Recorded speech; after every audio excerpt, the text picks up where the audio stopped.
So here's the next word problem I want to talk about. And this is a bank account problem. A student starts with 1,500 in her bank account and it is at 3.1% interest.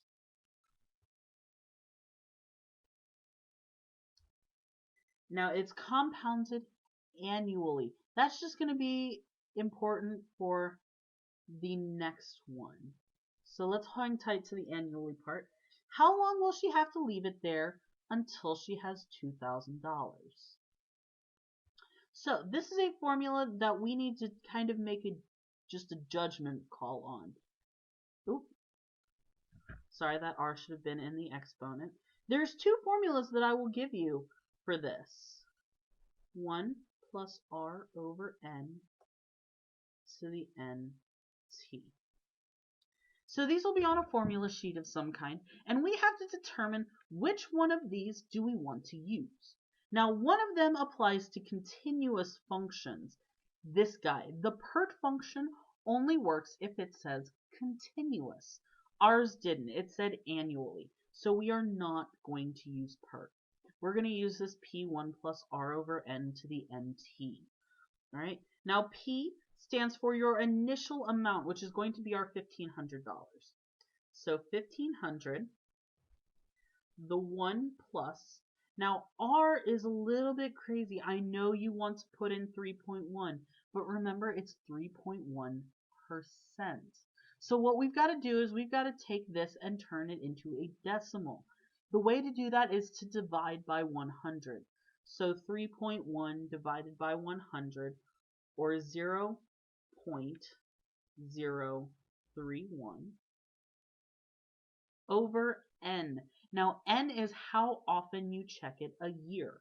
So in this case, it's annually, or we're checking once per year, over 1 to the 1 times t. Now, we don't know how long she's leaving it in the account, so we're going to leave it just as t. What we do know, though, is we want to know how long until she has $2,000. So what we're going to do is we're going to take this thing and we're going to equal it to the $2,000. And then we just have to solve.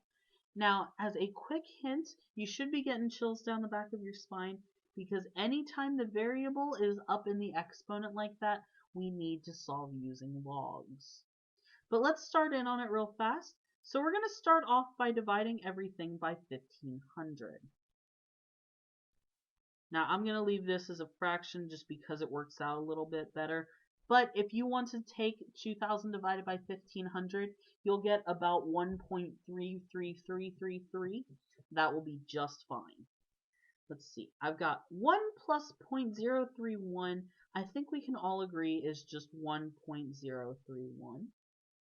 Let's make my decimal a little bit bigger there. 1 times t, that's just t. So I've got this thing, and this is what I want to use logs on. All right, the base right now, the base is always the number next to your exponent. So our base is 1.031. So what I'm going to do is I'm going to take log base that on both sides. So log base 1.031 of 4/3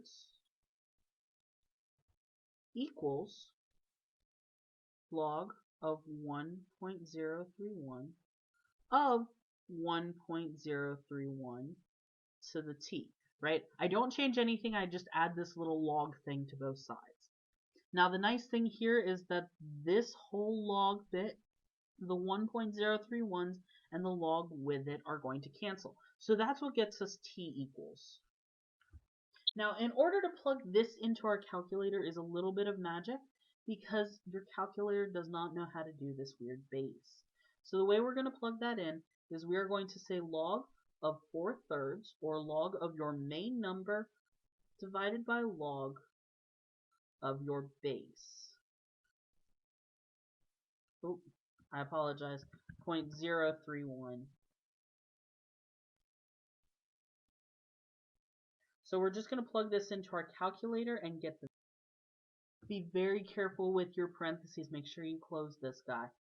But at any rate, the calculator magic tells us 9.42. So, in other words, since T is talking about time, the question said, how long until this you have $2,000?